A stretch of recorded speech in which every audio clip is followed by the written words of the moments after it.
नमस्कार दोस्तों, हमारे YouTube channel rapid classes Sikar पर आपका बहुत बहुत स्वागत है। तो अपन राजस्थान के भौतिक प्रदेश पढ़ रहे थे, जिसमें से अपन ने दो भौतिक प्रदेश अपन पढ़ चुके हैं। एक तो थार का मरुस्थल और एक अरावली भौतिक प्रदेश। आज अपन जो है तीसरा भौतिक प्रदेश पढ़ेंगे, जिसका नाम है पूर्वी मैदानी प्रदेश।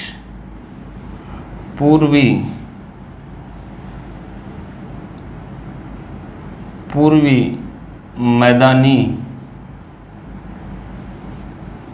प्रदेश, यह आपका तीसरा भौतिक प्रदेश है जिसको अपने को पढ़ना है। तो इसको अपन आगे की तरफ बढ़ते हैं। पहला क्वेश्चन यही आता है कि पूर्वी मैदानी प्रदेश जो है वो कौन सी मृदा से बना हुआ होता है। पहला क्वेश्चन ये आता है कि पूर्वी मैदानी प्रदेश जो भौतिक प्रदेश है राजस्थान का, ये कौन सी जो इसकी उत्पत्ति, जो इसके अंदर जो मृदा पाई जाती है वो कौन सी मृदा से हुई है। तो याद रखिए, इसका निर्माण जो है वो जलोढ़ मृदा से हुआ है। पूर्वी जो मैदानी प्रदेश है इसका निर्माण जो है वो जलोढ़ मृदा से हुआ है। जलोढ़ मृदा से हुआ है। जलोढ़ जो मृदा है वो कौन सी मृदा होती है। तो मैं आपको कई बार बता चुका हूं कि ऐसी मृदा जो नदियों के द्वारा बहाकर लाई गई हो, तो उन मृदा को अपन क्या बोलते हैं, जलोढ़ मृदा बोलते हैं। कौन सी मृदा बोलते हैं, जलोढ़ मृदा बोलते हैं। तो आपको ये याद रखना है कि पूर्वी मैदानी प्रदेश का निर्माण जो है वो जलोढ़ मृदा से हुआ है, अर्थात नदियों से बहाकर लाई गई मृदा से इस पूर्वी मैदानी प्रदेश का निर्माण हुआ है, जो कि राजस्थान का तीसरा भौतिक प्रदेश अपन पढ़ रहे हैं। अब अगला क्वेश्चन इसके अंदर यही आता है कि जलोढ़ मृदा से हुआ है, तो कौन कौन सी जो नदियां हैं उनकी जलोढ़ मृदा से हुआ है। तो आप याद रखिए, मुख्यतः गंगा व यमुना नदी की जलोढ़ मृदा से हुआ है। जलोढ़ या जलोढ़ मृदा दोनों अपन बोल सकते हैं। तो गंगा और यमुना नदी द्वारा लाई गई जलोढ़ मृदा से पूर्वी मैदानी प्रदेश का जो है निर्माण हुआ है। तो ये दो पॉइंट आपको याद रखने हैं कि राजस्थान का तीसरा भौतिक प्रदेश आज अपन पढ़ रहे हैं, पूर्वी मैदानी प्रदेश है। पूर्वी मैदानी प्रदेश की जो आप बोल सकते हो उत्पत्ति जो है या इसका निर्माण जो है वो कौन सी मृदा से हुआ है। तो सबसे बढ़िया जो है आपको क्या करना है, जलोढ़ मृदा से इसका निर्माण हुआ है। और जलोढ़ मृदा कौन सी होती है, नदियों द्वारा बहाकर लाई गई मृदा। नदियों द्वारा बहाकर लाई गई मृदा को अपन जलोढ़ मृदा कहते हैं। फिर अगला क्वेश्चन ये आता है कि जो पूर्वी मैदानी प्रदेश है ये कौन सी नदियों, मुख्यतः कौन सी नदियों की जलोढ़ मृदा से हुआ है। तो आपको आंसर देना है, मुख्यतः गंगा और यमुना नदी की जो जलोढ़ मृदा है उससे पूर्वी मैदानी प्रदेश जो है उसका निर्माण हुआ है। अब इससे क्वेश्चन आता है कि इसकी उत्पत्ति से संबंधित क्वेश्चन भी आता है कि पूर्वी मैदानी प्रदेश की उत्पत्ति जो है वो कौन से महाकल्प में हुई और कौन से कल्प में हुई। तो इसके अंदर महाकल्प जो है वो आपका कौन सा है, न्यूटन महाकल्प, या जिसको इंग्लिश में बोलते हैं नियोजोइक एरा। कौन सा, नियोजोइक एरा के अंदर जो है इसकी उत्पत्ति हुई है। फिर इसके अंदर क्वेश्चन ये आता है कि नियोजोइक महाकल्प है या न्यूटन जो महाकल्प है उसके अंदर कौन से कल्प में हुई। तो आपको आंसर देना है प्लीस्टोसीन। कौन से कल्प में हुई,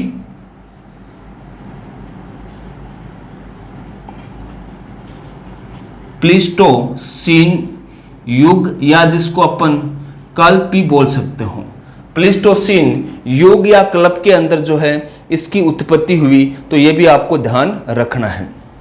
ठीक है। तो उसकी उत्पत्ति से संबंधित पहला क्वेश्चन, कौन से महाकल्प में हुआ है? तो नियोजोइक महाकल्प में हुआ है, जिसको हिंदी में नूतन महाकल्प भी बोलते हैं। और इस महाकल्प के कौन से युग में या कौन से कल्प में हुआ है? तो आप प्लीस्टोसीन युग जो है इसका आंसर करोगे, ठीक है। ये आपको ध्यान रखना है। और जो पूरी मैदानी प्रदेश है, इस पूरे मैदानी प्रदेश को राजस्थान का हृदय भी कहा जाता है। राजस्थान का हृदय प्रदेश भी कहा जाता है। पूर्वी मैदानी प्रदेश को राजस्थान का हृदय भी कहा जाता है या राजस्थान का हृदय प्रदेश भी कहा जाता है। तो ये पॉइंट आपको ध्यान में रखने हैं। अब आगे की तरफ अपन बढ़ेंगे तो मैं एक बार थोड़ा सा आपको फिर रिपीट कर देता हूं कि पूर्वी मैदानी प्रदेश तीसरा भौतिक प्रदेश है राजस्थान का, जिसको बारे में अपन पढ़ेंगे। इसे राजस्थान का हृदय भौतिक प्रदेश भी कहा जाता है, ठीक है। फिर याद रखना है कि इस मैदान का निर्माण कौन सी मृदा से हुआ है या किस से हुआ है? तो जलोढ़ मृदा से हुआ है। और जलोढ़ मृदा का मतलब आपको समझना है कि ऐसी मृदा जो नदियों द्वारा बहाकर लाई गई हो। जब नदियां बह रही होती हैं तो पर्वत या जो पठार होते हैं उनके छोटे छोटे कण भी अपने साथ बहाकर ले आती हैं, उस मृदा को जलोढ़ मृदा कहा जाता है। फिर उसमें क्वेश्चन आता है कि मुख्यतः ऐसी कौन सी नदियां हैं जिनकी जलोढ़ मृदा से बना हुआ है? तो गंगा और यमुना नदियों की जलोढ़ मृदा से पूर्वी मैदानी प्रदेश की उत्पत्ति हुई है। उत्पत्ति के संदर्भ में पूछ ले कि उत्पत्ति कौन से महाकल्प में हुई? तो नूतन महाकल्प, जिसको नियोजोइक महाकल्प बोलते हैं, उसमें हुई। और कौन से कालखंड में या कौन से कल्प में, कौन से युग में हुई? तो प्लीस्टोसीन युग आपको करना है। तो ये पॉइंट आपको ध्यान में रखना है। आगे की तरफ अपन बढ़ते हैं। इसके पूरी मैदानी प्रदेश के विस्तार के बारे में पढ़ते हैं कि राजस्थान का कितना क्षेत्रफल घेरती है, कितनी इसके अंदर जनसंख्या पाई जाती है, इसके बारे में अपन देखते हैं। तो पूर्वी मैदानी प्रदेश का अपन पढ़ रहे हैं, पूर्वी मैदानी प्रदेश। अगर पूर्वी मैदानी प्रदेश की क्षेत्रफल की बात करें, विस्तार कि कहां तक फैला हुआ है, तो क्षेत्रफल की बात करें तो राजस्थान के कुल क्षेत्रफल का 23.6% भाग जो है वो पूर्वी मैदानी प्रदेश बनाता है। राजस्थान के कुल क्षेत्रफल का 23.6% भाग जो है वो पूर्वी मैदानी प्रदेश बनाता है। और उस पूर्वी मैदानी प्रदेश के अंदर राजस्थान की जनसंख्या का कुल कितना प्रतिशत भाग पाया जाता है? तो 40% के आसपास जो जनसंख्या है वो पूर्वी मैदानी प्रदेश के अंदर पाई जाती है। तो इनसे क्वेश्चन बन जाता है। पहला क्वेश्चन ये है कि राजस्थान के किस भौतिक प्रदेश में सर्वाधिक जनसंख्या पाई जाती है? तो इस पूरी मैदानी प्रदेश के अंदर पाई जाती है। तो क्वेश्चन आ जाए कि सर्वाधिक जनसंख्या कौन से भौतिक प्रदेश में पाई जाती है? तो आपका आंसर जाएगा पूर्वी मैदानी प्रदेश। और क्वेश्चन ऐसा आ जाए कि सर्वाधिक जनघनत्व वाला भौतिक प्रदेश कौन सा है? तो भी आपका पूर्वी मैदानी प्रदेश है। तो सर्वाधिक जनघनत्व वाला भौतिक प्रदेश भी है, भौतिक प्रदेश भी है। इस यहाँ पे जो अपने क्षेत्रफल लिखा 23.6%, यानी कि राजस्थान के लगभग कुल क्षेत्रफल का 1/4 हिस्सा है, ठीक है। और जनसंख्या की बात करें 40%, अर्थात राजस्थान की कुल जनसंख्या का 2/5% भाग जो जनसंख्या है वो इस भौतिक प्रदेश में पाई जाती है। तो इससे 2 पॉइंट निकल के आते हैं कि सर्वाधिक जनसंख्या वाला भौतिक प्रदेश कौन सा है और सर्वाधिक जनघनत्व वाला भौतिक प्रदेश कौन सा है। तो दोनों ही कंडीशन के अंदर आपका पूर्व मैदानी प्रदेश जाएगा, ठीक है। ये आपको ध्यान में रखना है।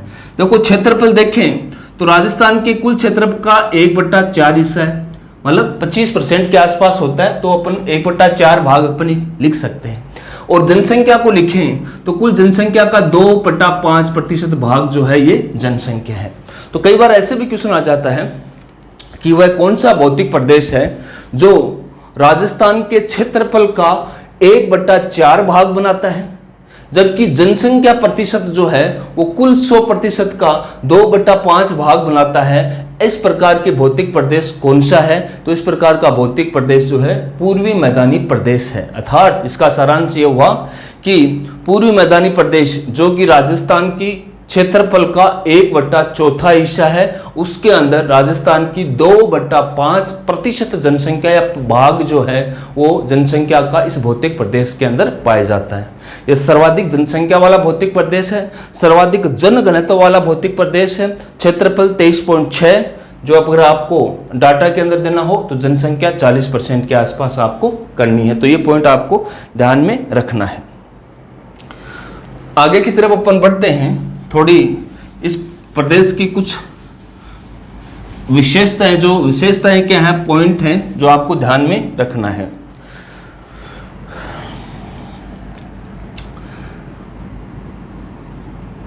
विशेषता या पॉइंट आप याद रख सकते हो।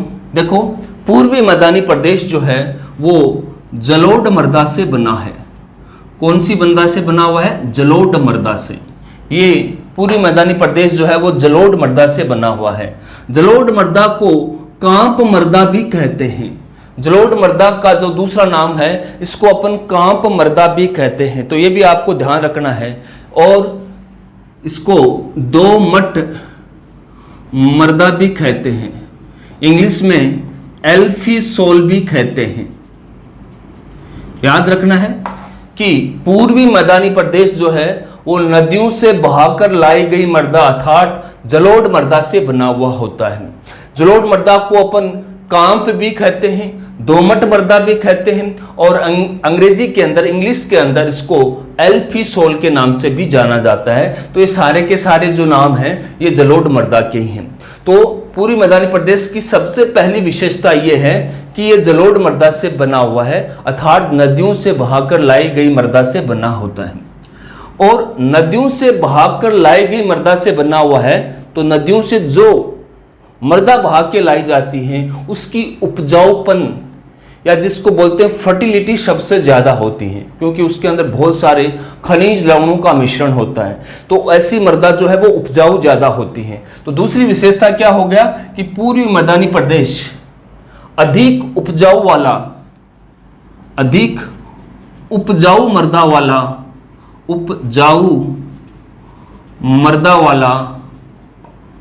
भौतिक प्रदेश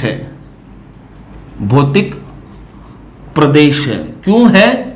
क्योंकि जो पूर्वी मैदानी प्रदेश है वो जलोढ़ मृदा से बना होता है, और जलोढ़ मृदा जो है वो नदियों से बहाकर लाई हुई मृदा होती है। और जब मृदा नदियों के साथ बहाकर लाई होती हैं तो अपने साथ बहुत सारे खनिज लवण लेके आती हैं, और जिस मृदा के अंदर खनिज लवण, ऑर्गेनिक मैटर या कार्बनिक पदार्थ जितने ज़्यादा पाए जाते हैं वो मृदा उतनी ही अधिक उपजाऊ होती है। तो ये मृदा जो है वो अन्य जो भौतिक प्रदेश के अंदर जो मृदा पाई जाती है उनकी तुलना में अधिक उपजाऊ है। ठीक है, ये भी इसकी विशेषता है। अगली विशेषता ये है कि जिस क्षेत्र के अंदर अधिक उपजाऊ मृदा पाई जाएंगी वहां कृषि की संभावना भी क्या होंगी? अधिक होती हैं। तो इस भौतिक प्रदेश के अंदर कृषि की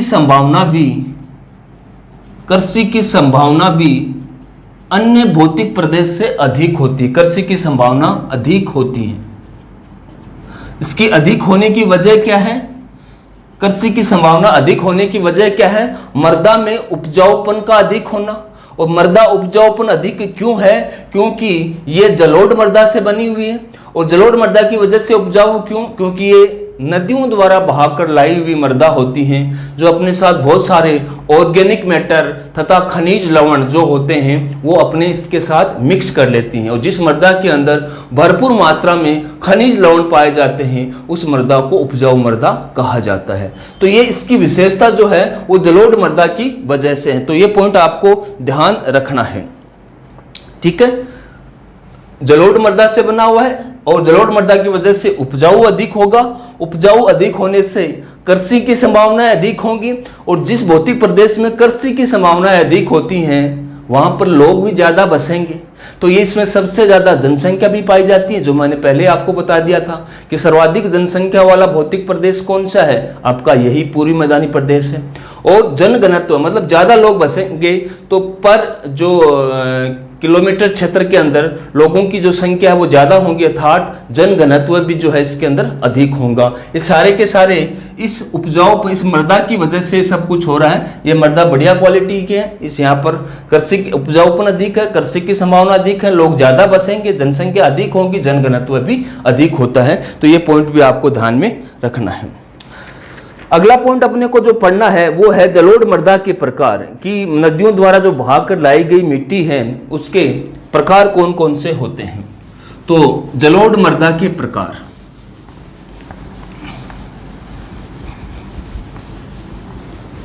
अगला जो पार्ट पॉइंट है वो है जलोढ़ मृदा के प्रकार। अब अपन ने देख लिया कि पूर्वी मैदानी प्रदेश जो है वो जलोढ़ मृदा से बना हुआ होता है। तो ये जलोढ़ मृदा या दोमट मृदा या कांप मृदा या एल्फी सोल मृदा कई प्रकार की होती है। ठीक है, उसको देखते हैं अपन। तो अपन इस डायग्राम के माध्यम से उसको समझने की कोशिश करते हैं। मान लो ये पहाड़ी का ढलान वाला क्षेत्र है, पहाड़ी का ढलान है, तो ढलान से पानी ऐसे नीचे की तरफ आता जाएगा। पानी जो है ऐसे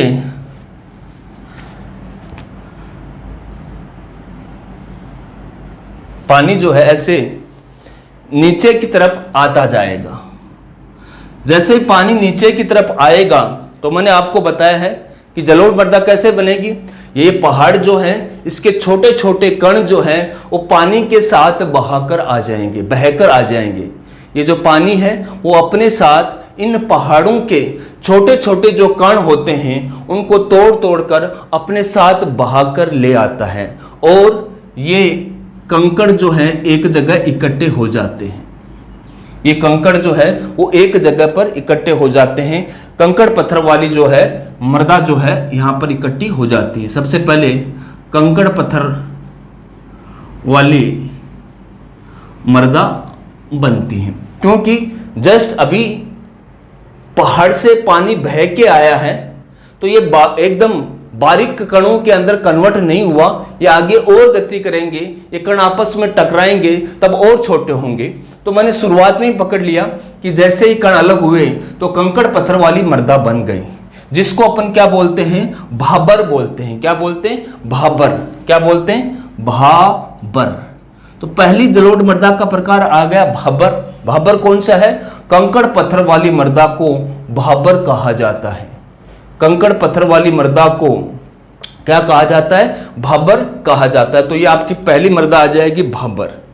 ठीक है, फिर थोड़ा इसके नीचे की तरफ इस तरह से अपन डायग्राम बना देते हैं। नीचे की तरफ ये मृदा थोड़ी बारीक कण हो जाएंगी। ये मोटे कण थे तो थोड़े बारीक कण हो जाएंगे, उनसे थोड़े बारीक कण हो जाएंगे और एक दल दली मृदा का निर्माण होगा। दल दली मृदा, दल दली मृदा का निर्माण होगा, जिसे तराई कहते हैं। जिसे अपन क्या कहते हैं, तराई कहते हैं। जिसे अपन क्या बोलते हैं, तराई कहते हैं। ये इसके नीचे बनेगी, इसकी हाइट होगी तो ये निम्न भूमि क्षेत्र पर बनती हैं, भूमि क्षेत्र पर। दोबारा समझिए, ये जो है पानी जो है वो पहाड़ के ढलान से नीचे की तरफ बह रहा है, तो यहाँ से कण पृथक होते जा रहे हैं और ये कण जो है पृथक होकर यहाँ पर मोटे मोटे कण इकट्ठे हो जाते हैं, अर्थात कंकड़ पत्थर वाली मृदा को सबसे पहले अपन क्या बोलते हैं, भाबर बोलते हैं। फिर ये नीचे की तरफ ये कंकड़ पत्थर जो है वो नीचे की तरफ जाएंगे तो इनके आकार थोड़े छोटे हो जाएंगे, तो आपको दल दली मृदा बनेगी, इसको अपन बोलते हैं तराई। ये इससे निम्न भूमि क्षेत्र के अंदर बनेगी। तो ये आपको भाबर और तराई जो है वो आपको ध्यान में रखना है। अब देखिए, इससे जो आगे है वो बारीक मृदा और बन जाएगी और इससे आगे फिर एक बारीक मृदा जो है वो और बन जाएगी। ये सबसे बारीक है। दोनों ही जलोढ़ मृदा ये रियल जलोढ़ मृदा के अंदर काउंट होते हैं। ये सबसे पहले बनी तो ये प्राचीन जलोढ़ मृदा हो गई। ये सबसे पहले बनी मतलब पुराने समय में बनी तो ये प्राचीन जलोढ़ मृदा हो गई। ये कौन सी हो गई? प्राचीन जलोढ़ मृदा। तथा ये जो मृदा है वो इस जलोढ़ मृदा के बाद में बनी, तो मतलब आज के रेफरेंस में देखें तो ये नवीन मृदा है। तो नवीन जलोढ़ मृदा, नवीन जलोढ़ मृदा। एक बार दोबारा समझिए आप। पहले पानी बहा, पानी के साथ जो पर्वत हैं उनके टुकड़े अलग हो गए और वो टुकड़े मोटे मोटे टुकड़े एक जगह इकट्ठे हो गए तो भाबर बन गई। फिर भाबर और आगे की नीचे की तरफ गहराई की तरफ गति करने लगे तो जो कंकड़ पत्थर है वो आपस में टकराए तो उनका आकार छोटा हो गया। अब उनको जो है तराई या जो अर्थात ये नीचे की तरफ निम्न भूमि क्षेत्र के अंदर पाए जाएंगे, जिसे दलदली मृदा भी कहा जाता है। फिर ये आगे की तरफ और गति करेगी और गति करते समय आपकी रियल जलोढ़ मृदा बनेगी। तो इसको एक नाम दिया है प्राचीन जलोढ़ मृदा और एक नवीन जलोढ़ मृदा। प्राचीन और नवीन शब्द जो दिए गए हैं आज से कितने समय पहले बनी उसके आधार पर, आज से सबसे पुराने समय में या बोल सकते हैं सबसे पहले जो जलोढ़ मृदा बनी वो आज के रेफरेंस में प्राचीन हो गई, तो उसको अपने नाम दे दिया प्राचीन जलोढ़ मृदा। और इसके बाद में बनी तो आज के रेफरेंस में वो नवीन होगी, नई होगी, तो इसको नाम दे दिया नवीन जलोढ़ मृदा। ठीक है। प्राचीन जो जलोढ़ मृदा है इसको अपन बोलते हैं बांगर। क्या बोलते हैं? बांगर बोलते हैं। और नवीन जलोढ़ जो मृदा है इसको अपन क्या बोलते हैं? खादर बोलते हैं। क्या बोलते हैं? बांगर और खादर। यह आपको ध्यान में रखना है। बांगर और खादर यह आपको ध्यान में रखना है। तो प्राचीन जलोढ़ मृदा बांगर हो गई और नवीन जलोढ़ मृदा खादर कहलाई। ठीक है। तो आपसे कोई पूछ सकता है कि बांगर और खादर क्या है, तो ये जलोढ़ मृदा है। ठीक है। भाबर भी पूछ सकता है आपसे, तराई भी पूछ सकता है और इन चारों से भी पूछ सकता है। अब क्वेश्चन ये आता है कि जो बांगर या जो प्राचीन जलोढ़ मृदा बनी है वो मुख्यतः कौन सी नदी के बेसिन पे बनती है? तो लूणी बेसिन पर बनती है। ये मुख्यतः आपको लूणी बेसिन पर इसका निर्माण या विस्तार आपको देखने को मिलता है। और ये जो खादर है ये आपको मिलेगी चंबल बेसिन पर। कहां पर मिलेगी? चंबल बेसिन पर। तो इन दोनों नदियों का नाम भी आपको याद रखना है कि लूणी बेसिन पर बांगर, जबकि चंबल बेसिन पर जो है जो आपकी नवीन जलोढ़ मृदा अर्थात खादर मिलती हैं। तो ये आपको ध्यान में रखना है। ये जलोढ़ मृदा के प्रकार हैं, आपको समझ में आ गया होगा। भाबर क्या है, तराई क्या है, आपको खादर भी बांगर भी समझ में आ गया होगा और आपको खादर भी समझ में आ गया होगा। बांगर जो है वो कौन सी नदी के बेसिन में बना हुआ है? तो लूणी नदी के बेसिन में बना हुआ है। जबकि आपका जो नवीन जलोढ़ मृदा है अर्थात जो खादर है वो बनी हुई है चंबल बेसिन के अंदर। तो ये मृदा के प्रकार आपको याद रखने हैं। आगे की तरफ अपन बढ़ते हैं, वो है पूर्वी मैदानी प्रदेश का वर्गीकरण, क्लासिफिकेशन ऑफ। अब पूर्वी मैदानी प्रदेश को कितने कितने भागों के अंदर डिवाइड करके उनको अपन पढ़ेंगे।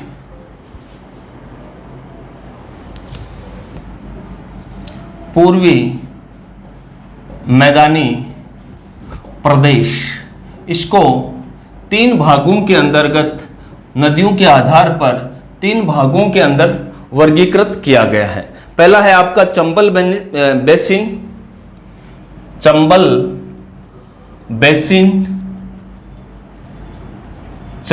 बेसिन है, चंबल नदी के आसपास का जो क्षेत्र चंबल बेसिन है। दूसरा आपका है बनास बाणगंगा बेसिन, बनास बाण गंगा, जिसको अर्जुन नदी भी बोलते हैं, बाणगंगा बेसिन। और तीसरा आपका माही बेसिन। तीसरा कौन सा है? माही बेसिन। तो पूर्वी मैदानी प्रदेश को 3 भागों के अंदर वर्गीकृत किया गया है। एक आपका चंबल बेसिन, एक आपका बनास बाणगंगा बेसिन और माही बेसिन। चंबल बेसिन के अंदर जो क्षेत्र पाया जाता है उसको अपन क्या बोलते हैं? बीहड़ बोलते हैं। क्या बोलते हैं? बीहड़। तो इस बीहड़ को भी अपन पढ़ेंगे। चंबल बेसिन के अंदर जो क्षेत्र पाया जाता है उसको बीहड़ कहते हैं, ठीक है। और बनास गंगा के अंदर जो क्षेत्र पाए जाते हैं उसमें पीडमांट का मैदान भी पढ़ेंगे, इसको भी अपन पढ़ेंगे। खिराड़ प्रदेश, खिराड़ प्रदेश भी अपन पढ़ेंगे। और रोही का मैदान, ये भी अपन जो है इसके अंदर पढ़ेंगे, ठीक है। पीटमांड मैदान ये भी पढ़ेंगे, बनास और बाणगंगा बेसिन में है। खिराड़ प्रदेश, ये भी यहाँ पर खिराड़ी बोली जाती है, तो वो भी अपन इसके अंदर पढ़ेंगे। और रोही का मैदान, ये भी इसके अंदर अपन पढ़ेंगे। जबकि माही बेसिन के अंदर आप क्या पढ़ोगे, 56 ग्रामों की जो माही बेसिन है वो 56 का मैदान, 56 का मैदान पढ़ेंगे इसके अंदर। कांठल प्रदेश पढ़ेंगे इसमें, कांठल प्रदेश भी इसके अंदर पढ़ेंगे। और वांगड़ प्रदेश, वांगड़ नहीं वांगड़ प्रदेश भी जो है इसके अंदर अपन पढ़ेंगे। इसके अंदर 56 का मैदान, कांठल प्रदेश और वांगड़ प्रदेश जो है अपन इसके अंदर पढ़ेंगे। तो ये आपको ये क्लासिफिकेशन है, आपसे पूछे भी जा सकते हैं कि कौन सी बेसिन पे स्थित है।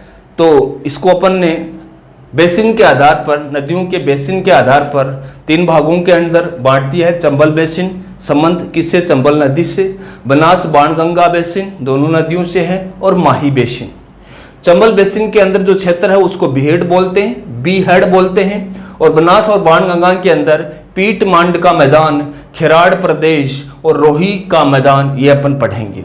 और माही बेसिन के अंदर 56 का मैदान, कांठल प्रदेश और वांगड़, नोट बांगड़, वांगड़ प्रदेश अपन इसके अंदर पढ़ेंगे। तो इससे क्वेश्चन कैसे बन सकते हैं, इसमें से पूछा जा सकता है आपको निम्न में से कौन सा चंबल बेसिन से संबंधित है। आपके 3 ऑप्शन ये उठा ले और एक ऑप्शन यहाँ से उठा ले, तो आपको बीहड़ पे टिक करना है। ऐसे ही इनमें से आपको पूछ सकता है निम्न में से कौन सा बनास बाणगंगा से सुमेलित है या से संबंधित है, तो एक इससे उठाएंगे, बाकी 3 इधर से कहीं से उठा लेंगे। तो इस प्रकार के क्वेश्चन भी आपको करने पड़ सकते हैं। अब अपन जो है चंबल बेसिन के अंदर सबसे पहले पढ़ते हैं बीहड़ क्या होता है, बीहड़ के बारे में जानते हैं। चंबल बेसिन के अंदर, चंबल बेसिन देखते हैं अपन। और चंबल बेसिन के अंदर जो है अपन बीहड़ समझते हैं कि कैसे बीहड़ बने और बीहड़ क्या होते हैं। तो देखिए, मान लो कि ये चंबल नदी है और इधर चंबल नदी का प्रवाह है, सामान्य प्रवाह, पानी का प्रवाह है, पानी का सामान्य प्रवाह है। इधर पानी जो है वो सामान्य प्रवाह है, कौन सी, चंबल नदी का। नदी कौन सी, चंबल का ही पढ़ रहे हैं अपन, चंबल बेसिन। तो अपन नदी का नाम लिख देंगे चंबल नदी। मान लो कि बारिश ज्यादा हुई या किसी कारणवश से जो है इधर पानी का आवक जो है वो ज्यादा हो गया। क्या हो गया, पानी का आवक जो है वो ज्यादा हो गया, पानी का आवक ज्यादा हो गया। अब नदी तो इतनी है, पानी ज्यादा आ रहा है, तो ये पानी जो है इस नदी के किनारे की तरफ ऐसे इधर की तरफ बढ़ने लग जाएगा, इधर भी बढ़ जाएगा और इधर भी बढ़ जाएगा। पानी जो है पहले इतना बह रहा था, अब इतने चौड़े रास्ते से पानी बहने लग जाएगा। पहले जब पानी का सामान्य आवक था तो पानी जो है वो चंबल नदी के अंदर इसका सामान्य प्रवाह मार्ग यही था। अब किसी कारणवश से अगर बारिश ज़्यादा हो गई, जो है बारिश ज़्यादा होने से पानी का आवक ज़्यादा हो गया। अब इतने से क्षेत्र के अंदर से पानी गुजर नहीं सकता, तो पानी साइड से गुजरने लग जाएगा। अब पानी का मार्ग ये हो गया, ठीक है, ऐसे चल रहा है। धीरे धीरे मान लो ये आवक जो है वो वापस क्या होने लगा, कम होने लग गया। पहले आवक ज्यादा था तो पानी किनारे की तरफ फैलने लगा, किनारे के साथ भी बहने लगा। और अब पानी का जो आवक है वो क्या हो गया, कम हो गया। और पानी का आवक जब कम हो जाएगा तो ये जो पानी का स्तर है वो गिरता जाएगा और इधर की तरफ पानी चला जाएगा, इसका स्तर जो है वो इधर की तरफ चला जाएगा।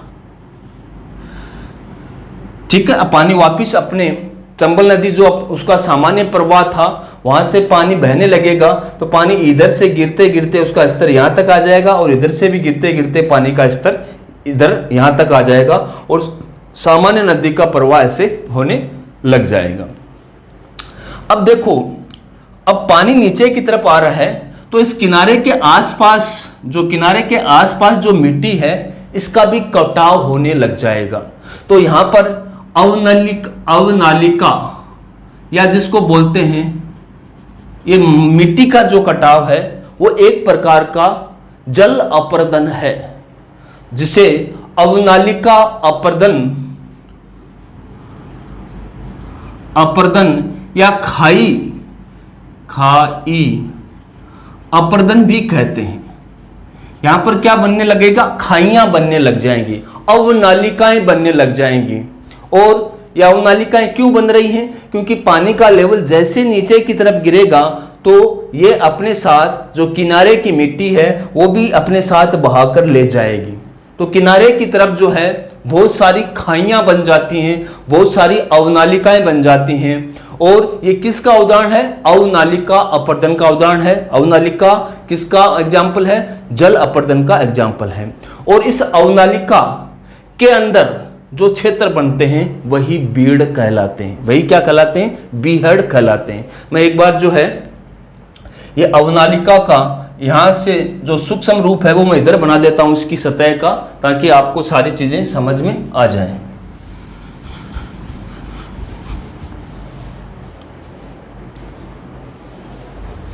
ये अवनालिका जो है आप सूक्ष्म रूप से आप देखोगे तो कुछ इस प्रकार की आपको दिखाई देंगी। कुछ इस प्रकार की अवनालिकाएं आपको दिखाई देंगी। ठीक है, इस तरह से यहां को अगर आप सूक्ष्म रूप से देखते हो, माइक्रोस्कोप से देखते हो या नजदीक जाके देखते हो और डायग्राम खींचते हो तो कुछ इस प्रकार का डायग्राम आपको देखने को मिलता है। इस प्रकार की स्थलाकृति को उत्खात, इस स्थलाकृति को, ये स्थल की आकृति है, इस स्थलाकृति को उत्खात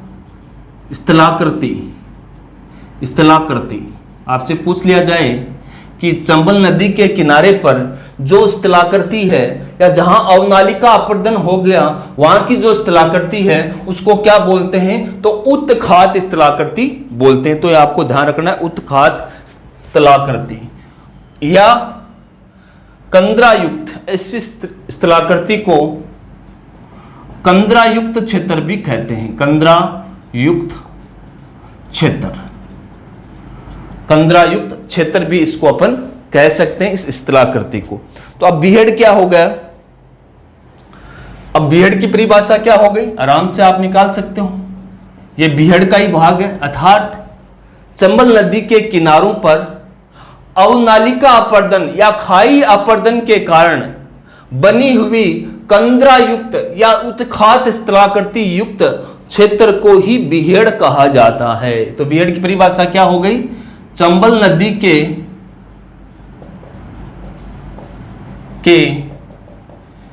किनारों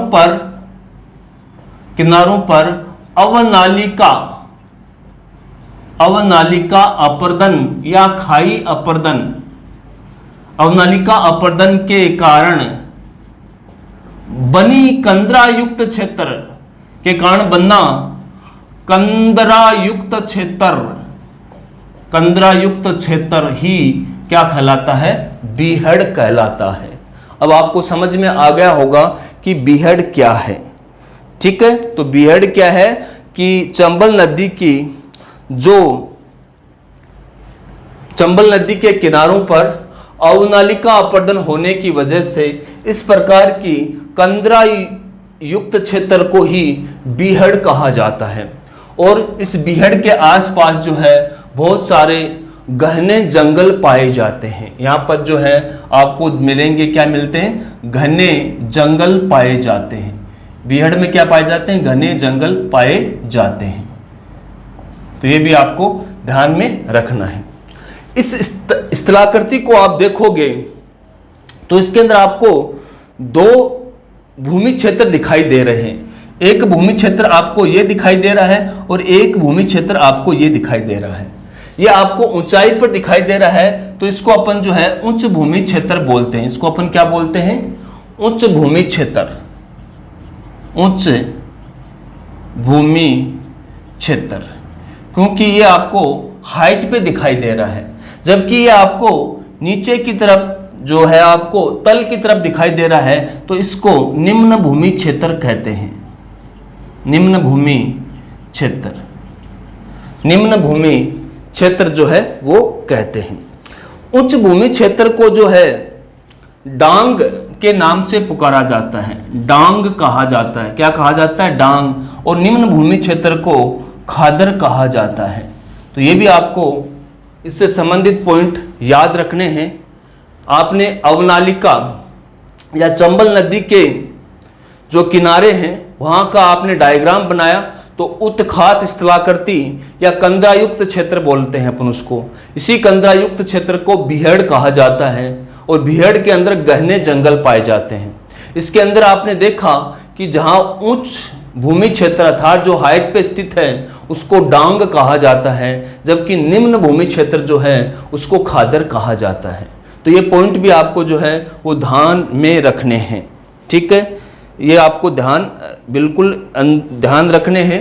और इस डांग की वजह से ही कई बार इसको डांग प्रदेश की संज्ञा भी दी जाती है।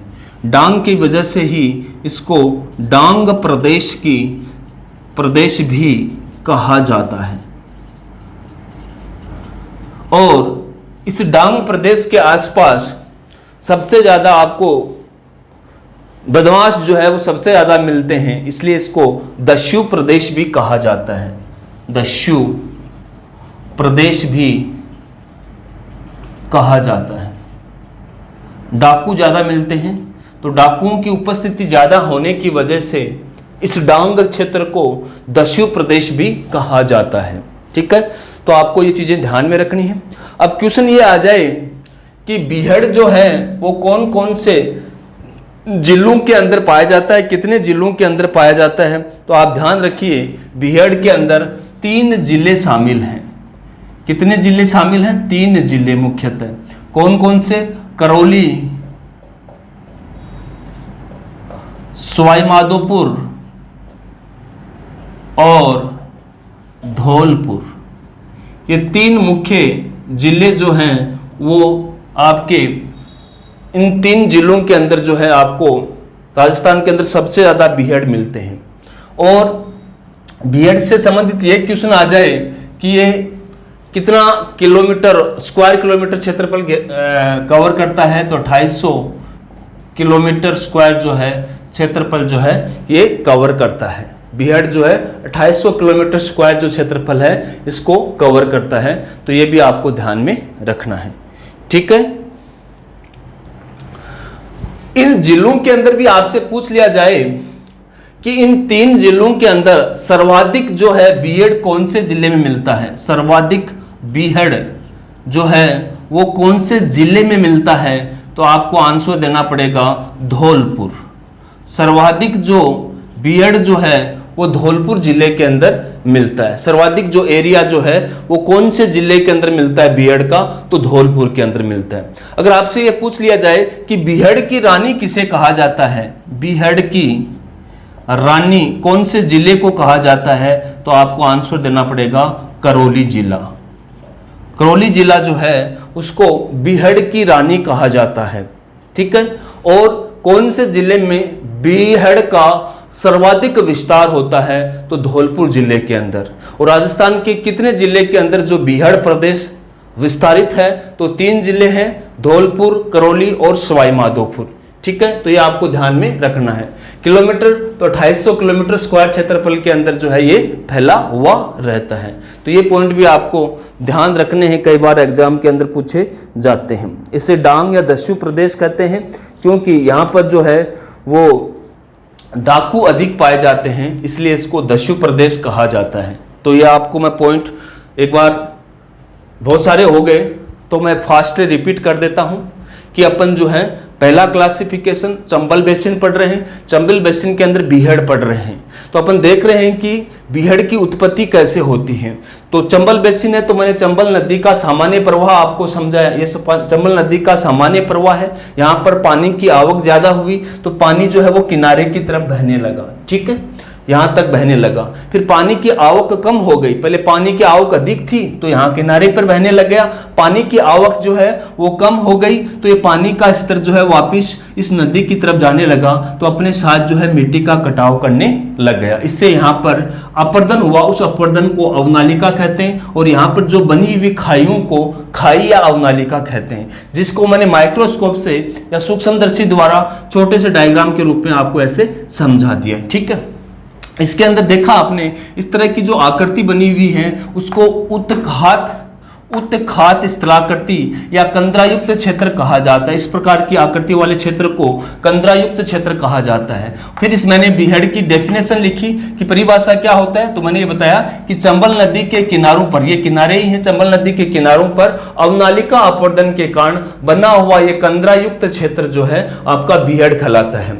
इस आपको स्थलाकृति को देखा तो एक बिंदु जो है वो उच्च भूमि क्षेत्र है जिसे डांग कहते हैं, और डांग की वजह से ही इसे डांग प्रदेश भी कहा जाता है। क्योंकि यहाँ पर डाकुओं की बाहुल्यता पाई जाती है इसलिए इसको दस्यु प्रदेश भी कहा जाता है। और यहाँ पर आप देखोगे तो ये निम्न बिंदु है, अर्थात निम्न भूमि क्षेत्र है, और निम्न भूमि क्षेत्र को अपन बोलते हैं खादर बोलते हैं, तो ये आपको ध्यान रखना है। फिर मैंने बीहड़ के विस्तार के बारे में बताया, मुख्यतः इन 3 जिलों के अंदर करौली, सवाईमाधोपुर, धौलपुर के अंदर मिलता है। सर्वाधिक विस्तार जो है वो धौलपुर जिले के अंदर मिलेगा, और कौन से जिले को बीहड़ की रानी कहा जाता है, तो करौली जिले को कहा जाता है। तो ये आपको ध्यान रखना है। किलोमीटर के अंदर पूछे तो 2800 किलोमीटर स्क्वायर के अंदर फैला हुआ है, और बीहड़ के अंदर घने जंगल जो है वो पाए जाते हैं। शायद ये आप लोगों को समझ में आ गया होगा। आगे की तरफ बढ़ते हैं, बनास नदी की तरफ। बनास बाणगंगा जो बेसिन है उसकी तरफ पढ़ते हैं। उसके अंदर भी आपको पीटमांड का मैदान, खिराड़ प्रदेश ये समझने हैं। तो बनास नदी बेसिन आपको मैं बताऊंगा। तो थोड़ा आपको बनास नदी के बारे में बता देते हैं, कहाँ से शुरू होती है नदी, कहाँ से शुरू होकर कौन कौन से ज़िले में जाकर कहाँ पर जाके गिर जाती है, ठीक है। ये आपको ध्यान में रखना है। ये आपकी चंबल नदी है, ठीक है, चंबल नदी। ये यहाँ पर जो जिला है वो सवाई माधोपुर है, और ये रामेश्वरम है, जहाँ पर चंबल नदी में गिरती उस जगह को रामेश्वरम कहा जाता है। रामेश्वरम कहा जाता है। तो ये आपको क्या होता है मैं आपको समझाता हूँ। इस नदी की शुरुआत जो है, इसका पानी जो है इकट्ठा होता है राजसमंद से। राजसमंद के अंदर खमनोर तहसील है, और खमनौर तहसील की पहाड़ियों को खमनौर की पहाड़ियाँ कहा जाता है। क्या कहा जाता है? खमनौर की पहाड़ियाँ। खमनौर तहसील है और यहाँ पर पाई जाने वाली पहाड़ियों को खमनौर की पहाड़ियाँ कहते हैं। और खमनौर की पहाड़ियों से पानी जो है वो इकट्ठा होना शुरू होता है। तो खमनौर से पहले, खमनौर कौन से जिले में आता है? राजसमंद जिले में आता है। तो ये पानी खमनौर यानी कि राजसमंद जिले के अंदर खमनौर की पहाड़ियों का जो इकट्ठा पानी सबसे पहले बनास नदी के रूप में कौन से जिले में प्रवेश करेगा? राजसमंद, क्योंकि खमनौर जो है वो राजसमंद के अंदर ही स्थित है। तो इसकी उत्पत्ति भी राजसमंद से हुई। कौन सी पहाड़ियों से? खमनौर की पहाड़ियों से इसकी उत्पत्ति हुई। और राजसमंद पहला जिला है जहां से बनास नदी निकलकर शुरू होती है। फिर यहां से ये चित्तौड़गढ़, भीलवाड़ा, फिर यहां से ये चित्तौड़गढ़ जाएगी, फिर भीलवाड़ा से अजमेर, अजमेर से टोंक, और टोंक से फिर सवाईमाधोपुर, फिर रामेश्वरम से होती हुई ये चंबल नदी के अंदर इसका पानी जो है वो गिर जाता है। इसके चंबल नदी का पानी जो है वो गिर जाता है। तो ये आपकी बनास नदी है। बनास नदी समझ में आ गई। इसका पानी जो है वो कहाँ से कलेक्ट होकर, खमनोर की पहाड़ियों का पानी इकट्ठा होकर राजसमंद से होता हुआ चित्तौड़गढ़ जिले में प्रवेश करता है। बनास नदी चित्तौड़गढ़ जिले में प्रवेश करती है। फिर भीलवाड़ा से अजमेर, टोंक, सवाई माधोपुर और रामेश्वर वाली जगह, रामेश्वरम जो जगह है वहां से ये चंबल नदी के अंदर इस बनास नदी का पानी जो है उसके अंदर मिल जाता है। अब पॉइंट आता है कि पीट मांड का मैदान कहाँ है। तो ये खमनोर, यहां पर एक तहसील और है जिसको बोलते हैं देवगढ़। देवगढ़ भी क्या है, तहसील है राजसमंद की, तहसील है राजसमंद की। तो देखिए पीट मांड का मैदान क्या है। तो देवगढ़ राजसमंद से लेकर भीलवाड़ा के मध्य, कहां से, देवगढ़ राजसमंद से लेकर भीलवाड़ा के मध्य इस बनास नदी द्वारा बना हुआ मैदान पीट मांड मैदान कहलाता है। पीट मांड मैदान कहलाता है। कहां से शुरू हुआ, देवगढ़ से लेकर भीलवाड़ा के मध्य। देवगढ़ कहां की तहसील है, राजसमंद की तहसील है। ये बनास नदी की उत्पत्ति भी कौन से जिले से हुई, राजसमंद जिले से। कौन सी पहाड़ियों से हुई, खमनोर की पहाड़ियों से। तो देवगढ़ से लेकर आपके भीलवाड़ा तक जो मैदानी क्षेत्र है, जो मैदान बना हुआ है, उस मैदान को ही पीड मांट का मैदान कहते हैं। कौन सा मैदान कहते हैं, पीट मांट का मैदान कहते हैं। पीट मांट का मैदान कौन सी नदी से बना, बनास नदी के द्वारा बना हुआ मैदान। पीट मांट मैदान कौन सी नदी से बना हुआ है, बनास नदी का बना हुआ मैदान होता है। और किस किस के मध्य है, देवगढ़ तहसील राजसमंद से भीलवाड़ा के मध्य जो मैदान बना हुआ है उस मैदान को ही पीड मांट मैदान कहा जाता है। तो ये आपका सबसे पहला मैदान आ गया, पीट मांट का मैदान। शायद आप लोगों को समझ में आ गया होगा, बहुत इजी सी चीज है। फिर इसके अंदर अपन पढ़ रहे हैं बनास बाणगंगा बेसिन जो पढ़ रहे हैं, इसके अंदर दूसरा आपका आता है खेराड़ प्रदेश। खेराड़ प्रदेश क्या है, दूसरा जो आपका आता है वो है खेराड़ प्रदेश।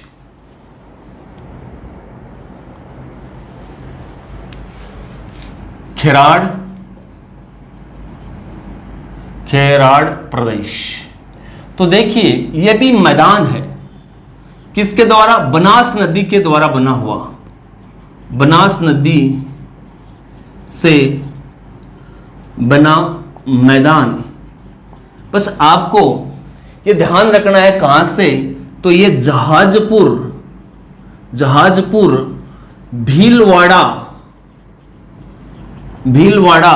से टोंक। देखो बनास नदी की मैंने आपको बताई तो भीलवाड़ा भी गई थी, टोंक भी गई थी। भीलवाड़ा चित्तौड़ से भीलवाड़ा गई, भीलवाड़ा से अजमेर गई, अजमेर से टोंक गई। तो भीलवाड़ा का जो जहाजपुर स्थान है वहां से लेकर टोंक के मध्य जो मैदान बनता है उसी मैदान को खेराड़ प्रदेश कहा जाता है।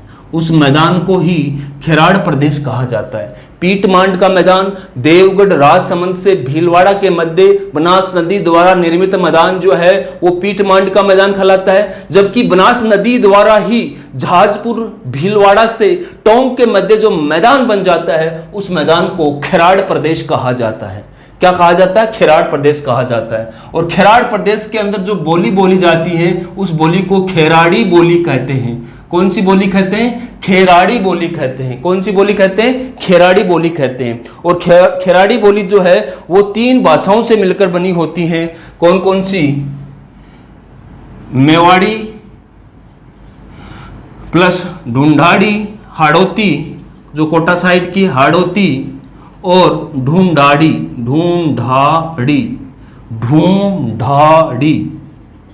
तो इन 3 बोलियों से जो बोली बनी होती हैं उसको अपन बोलते हैं खेराड़ी बोली। मेवाड़ी, हाड़ौती और ढूंढाड़ी तीनों बोलियों को अगर मिला दिया जाए तो खेराड़ी बोली बोली जाती है। जो कि कहां से कहां बोली जाती हैं, भीलवाड़ा में कौन सी जगह, भरतपुर तहसील से बूंदी के मध्य भीलवाड़ा के अंदर कौन सी जगह है?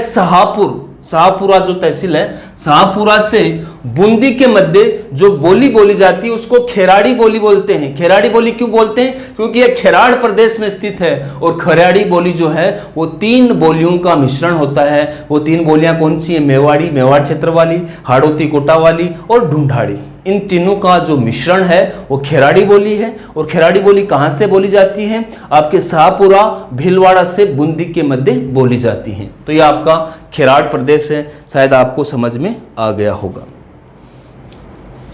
आगे आपका जो है आपका रोही का मैदान, उसको अपन पढ़ते हैं। रोही का मैदान,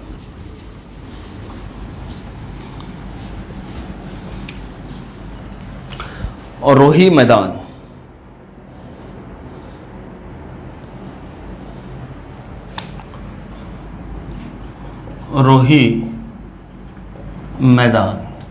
क्योंकि अपने को 3 चीजें पढ़नी थी।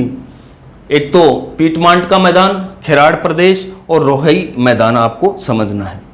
तो देखिए, एक नदी है बाणगंगा नदी, के बारे में आपको बताता हूं कहां से बनती है।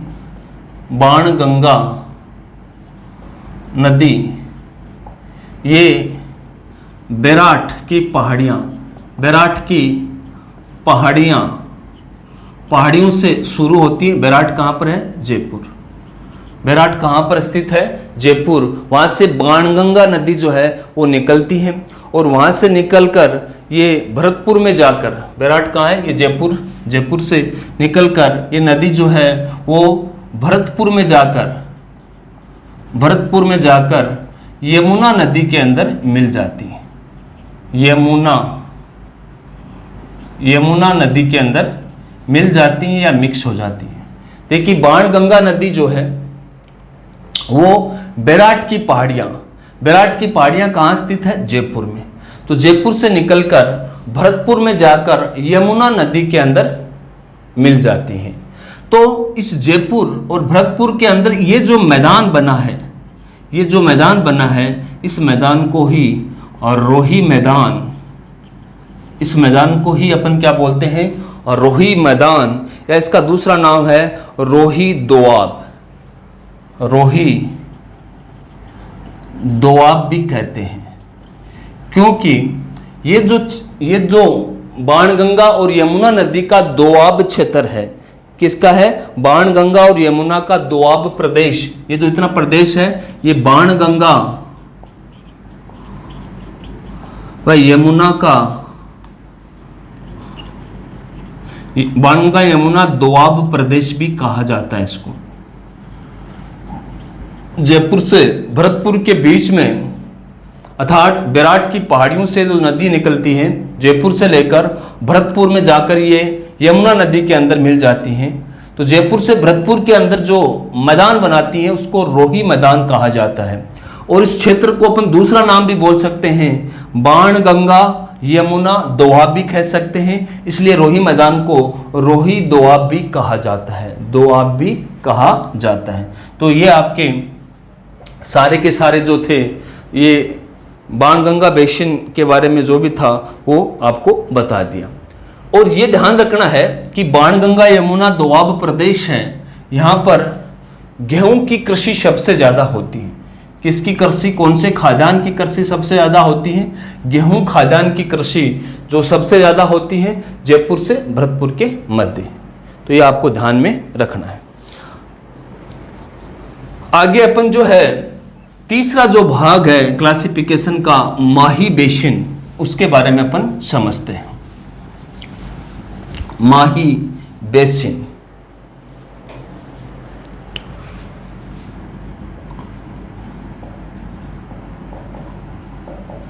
तो थोड़ा सा मैं राजस्थान का नीचे का क्षेत्र आपको डायग्राम के माध्यम से बताता हूँ।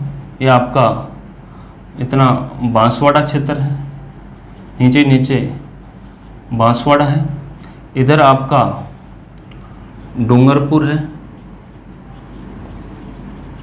और इधर वाला क्षेत्र जो है आपका प्रतापगढ़ है। कौन सा है? प्रतापगढ़ है। ठीक है, ये आपकी जो माही नदी जो है ऐसे निकलती है। थोड़ा ये नदी जो है वो कौन सी है? माही नदी होती है। ठीक है, ये डायग्राम आपको पता ही है। नीचे नीचे साउथ में सबसे नीचे नीचे बांसवाड़ा होता है, इसके साइड में यहाँ डूंगरपुर और इधर आपका प्रतापगढ़ होता है। आगे देखिए आप, आगे आपको समझना है। देखिए इसके अंदर पहला पॉइंट तो यही आता है कि ऐसी कौन सी नदी है जो कर्क रेखा को 2 बार काटती है। तो याद रखिए, माही नदी कर्क रेखा को 2 बार काटती है, कर्क रेखा को 2 बार काटती है। एक इधर काटती है, एक इस साइड में। वो रेखा इधर से जाती है तो इधर से भी कट के जाती है और उधर से भी कट के जाती है। तो पहला क्वेश्चन यही आता है कि ऐसी कौन सी नदी है जो कर्क रेखा को 2 बार काटती है। तो याद रखिए, आपको ऐसी नदी को अपन माही नदी कहते हैं। तो ये आपको ध्यान में रखना है। अब एक क्षेत्र है जो बांसवाड़ा से प्रतापगढ़ के मध्य का क्षेत्र है। कौन से 2 जिलों के मध्य है? बांसवाड़ा से और प्रतापगढ़ के मध्य 56 ग्रामों का, 56 गांवों का या नालों का समूह है, जिसे 56 का मैदान कहा जाता है। ये जो है प्रतापगढ़, बांसवाड़ा से प्रतापगढ़ के मध्य 56 ग्रामों मतलब गांवों का, वह 56 ग्रामों का या नालों का समूह है, नालों का समूह है, जिसे अपन 56 का मैदान कहते हैं। एक बार दोबारा समझिए, मैंने ये जो डायग्राम बनाया है ये बांसवाड़ा से लेकर डूंगरपुर तक के क्षेत्र में फैला हुआ है। तो ये जो मैदान है, ये मैदान जो है वो 56 का मैदान कहलाता है। इसको 56 का मैदान क्यों कहा? क्योंकि इससे 56 ग्राम जुड़े हुए हैं या 56 नालों का भी समूह भी इससे जुड़ा हुआ है, इसलिए इसे 56 का मैदान कहा जाता है। तो अपने को सबसे पहले 56 का मैदान ही पढ़ना था। माही बेसिन के अंदर सबसे पहले अपने को 56 का मैदान ही पढ़ना था। तो 56 का मैदान क्या है? बांसवाड़ा से डूंगरपुर के मध्य 56 ग्रामों और नालों का जो समूह होता है उसे 56 का मैदान कहा जाता है। अब कई बार क्वेश्चन ये भी आ जाता है कि 56 का मैदान जो है वो कौन कौन से जिले में फैला हुआ है। तो आप देखिए इसके अंदर 2 जिले आ रहे हैं, एक तो बांसवाड़ा आ रहा है और एक प्रतापगढ़ आ रहा है। तो इसके जिले याद रखिए, बांसवाड़ा प्लस प्रतापगढ़।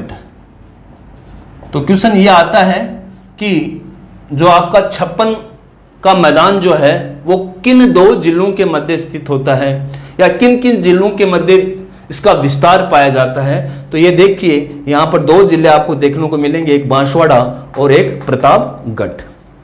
ठीक है, अगला देखिए, इसी माई नदी के अंदर यहाँ पर प्रतापगढ़ के यहाँ पर जो तटीय क्षेत्र है, कौन सा क्षेत्र है? तटीय क्षेत्र। ये प्रतापगढ़ का तटीय क्षेत्र है। तो इस तटीय क्षेत्र पर जो स्थान पाया जाता है उसे अपन जो है कांठल प्रदेश कहते हैं। प्रतापगढ़ के तटीय क्षेत्र को कांठल प्रदेश कहते हैं, कांठल प्रदेश कहते हैं। तो अपने को दूसरी चीज क्या पढ़नी थी? कांठल प्रदेश पढ़ना था। तो कांठल प्रदेश क्या है? माही नदी के पास में ही प्रतापगढ़ का तटीय क्षेत्र, प्रतापगढ़ का तटीय क्षेत्र जो है वो कांठल प्रदेश कहलाता है। कांठल प्रदेश किसका है? प्रतापगढ़ का तटीय प्रदेश जो आपकी माही नदी के पास पाया जाता है उसे अपन कांठल प्रदेश कहते हैं। तो अपने को दूसरी चीज पढ़नी थी कांठल प्रदेश, वो भी अपन ने पढ़ ली, ये आपका कांठल प्रदेश है। तीसरी अपने को चीज पढ़नी थी वांगड़ क्षेत्र। तो देखिए, यह जिला है आपका डूंगरपुर और ये बांसवाड़ा। डूंगरपुर और बांसवाड़ा के मध्य विखंडित पहाड़ी क्षेत्र जो होता है, ये कौन सा होता है? विखंडित पहाड़ी क्षेत्र, पहाड़ी क्षेत्र किन कौन कौन से जिले के मध्य, ये कौन सा जिला है, डूंगरपुर और बांसवाड़ा। डूंगरपुर और बांसवाड़ा के मध्य जो विखंडित पहाड़ी क्षेत्र होता है वही वांगड़ क्षेत्र होता है, उसी को वांगड़ क्षेत्र कहते हैं, उसी को अपन क्या बोलते हैं, वांगड़ क्षेत्र कहते हैं। तो आपको याद रखना है वांगड़ क्षेत्र जो है किन दो जिलों के मध्य है, बांसवाड़ा और डूंगरपुर। कौन से दो जिलों के मध्य है, बांसवाड़ा और डूंगरपुर के मध्य स्थित है। तो बांसवाड़ा और डूंगरपुर के मध्य पाया जाने वाला विखंडी पहाड़ी क्षेत्र ही वांगड़ क्षेत्र कहलाता है, यह आपको ध्यान में रखना है। ठीक है, अब कांठल प्रदेश का मैंने जिला लिखाना आपको भूल गया। कांठल प्रदेश सिर्फ इतने भाग में अर्थात प्रतापगढ़ के अंदर स्थित है, तो यह सिर्फ कौन से जिले में मिलेगा आपको, प्रतापगढ़ जिले के अंदर मिलता है। तो ये आपका माही बेसिन था, ये आपका माही बेसिन था। 56 मैदान आया, तो मैंने आपको 56 मैदान बनता है, आपको कौन कौन से जिले में उसका विस्तार है वो भी बताया मैंने आपको। तटीय प्रदेश, प्रतापगढ़ का तटीय प्रदेश जिसको कांठल प्रदेश कहते हैं वो भी मैंने आपको बता दिया। फिर डूंगरपुर और बांसवाड़ा के मध्य विखंडित जो पहाड़ी क्षेत्र पाया जाता है जिसको कि अपन वांगड़ प्रदेश कहते हैं, उसके बारे में भी आपको बताया। तो क्लासिफिकेशन जो था वो आपका कंप्लीट हो चुका है, ये आपको ध्यान में रखना है। ये जो इसका पूर्वी मैदानी प्रदेश का जो है क्लासिफिकेशन था वो कंप्लीट हो चुका है। कई बार जो है ऐसा भी पूछा जाता है कि पुष्प प्रदेश किसको बोलते हैं, पुष्प प्रदेश किसको बोलते हैं। पुष्प प्रदेश उसको बोलते हैं जिसके अंदर महुआ के पुष्प अधिक पाए जाते हैं। महुआ, महुआ के पुष्प, महुआ क्या है, एक पादप है जिसके पुष्प जहां ज्यादा मिलेंगे उसको पुष्पीय प्रदेश कहा जाता है। तो ये पूरा जो माही बेसिन है इसके अंदर महुआ के पुष्प सबसे ज्यादा मिलते हैं और महुआ के पुष्प से जो है शराब निकाली जाती है, शराब निकाली जाती है। ठीक है, तो ये भी आपको ध्यान रखना है कि माही बेसिन को कई बार जो है वो पुष्प प्रदेश भी कहा जाता है। पुष्प प्रदेश क्यों कहा जाता है, क्योंकि यहाँ महुआ जो पादप है उसके पुष्प की प्रधानता पाई जाती है और इसकी पुष्प का महत्व क्या है, तो इसके पुष्प से दारू यानी कि शराब बनाई जाती है। ठीक है, तो आपको पुष्प प्रदेश के अंदर भी ध्यान में रखना है। ठीक है, सारा का सारा जो है माही बेसिन अर्थात पुष्प प्रदेश के अंदर कौन कौन से आएंगे, 56 ग्राम भी आएंगे, कांठल प्रदेश भी आएगा और आपका जो वांगड़ प्रदेश है ये भी आएगा, क्योंकि यहाँ महुआ के पादप की अधिकता पाई जाती है जिसके पुष्प से शराब निकाली जाती है, इसलिए इसको पुष्प प्रदेश भी कहा जाता है। तो ये आपका तीसरा भौतिक प्रदेश था जिसको पूर्वी मैदानी प्रदेश कहा जाता है। ठीक है, आज के लिए इतना ही काफी, धन्यवाद। अपन फिर मिलते हैं नेक्स्ट क्लास में।